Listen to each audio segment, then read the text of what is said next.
ചില കമ്പനീസിലുണ്ടാവും ഒരു ടീമായി നിന്നുകൊണ്ട് നെഗറ്റീവ്സ് ഉണ്ടാക്കുന്ന സ്റ്റാഫുകൾ. നമ്മൾ ടീം ബിൽഡ് ചെയ്യുന്ന സമയത്ത് പ്രോപ്പറായിട്ട് നോക്കിയിട്ട് വേണം ബിൽഡ് ചെയ്യാൻ.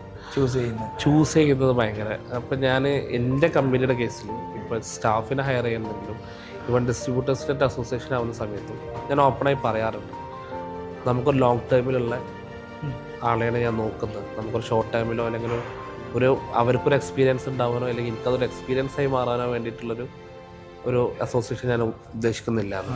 എന്നാലും ഒരു വീട്ടിലെ മെമ്പർ പോലെ അതെ, നമ്മളെ എന്താണോ ഉദ്ദേശിക്കുന്നത് അതായിരിക്കണം അവർ. അഴകിയുടെ പാർട്ടാവുന്ന ഒരാൾ അന്ന് മുതൽ അവരതും കൂടെയാണ് അഴകി. അപ്പം ആ രീതിയിൽ ചിന്തിക്കുന്നവരെയാണ് ഞാൻ ചൂസ് ചെയ്യാറ്. അതിപ്പോൾ അഴകിൻ്റെ ഓരോ ഗ്രോത്തിലും കൂടെ നമ്മളെ കൂടെ ഉണ്ടാവണം അവൻ. ഈവൻ മാനേജ്മെന്റ് ഡിസിഷൻ മേക്കിങ്ങിന് വരെ ചിലപ്പോൾ അവർക്ക് റോള് വരാറുണ്ട്, അങ്ങനത്തെ കേസ് വരാറുണ്ട്. അപ്പോൾ അത് നമ്മൾ ടീം ബിൽഡ് ചെയ്യുന്നത്. പിന്നെ ഈ പറഞ്ഞ ചില കേസസ് ഉണ്ടാവും, അവരെ ഈ പറഞ്ഞ പോലെ സാലറി നമ്മൾ നേരത്തെ ഡിസ്കസ് ചെയ്ത പോലെ അവരുടെ സാലറി അല്ലെങ്കിൽ അവരതിലേക്ക് കുക്ക് ചെയ്യുന്നുണ്ടെങ്കിൽ ഒരു മാറ്റർ ഉണ്ടാവും. അപ്പോൾ അത് നമ്മളെന്താണെന്ന് തിരിച്ചറിഞ്ഞാൽ കൃത്യമായിട്ടൊരു ടീം മീറ്റിങ്ങിൽ അത് ഗൈഡ് ചെയ്ത് അതിന് സൊല്യൂഷൻ കൊടുക്കുക.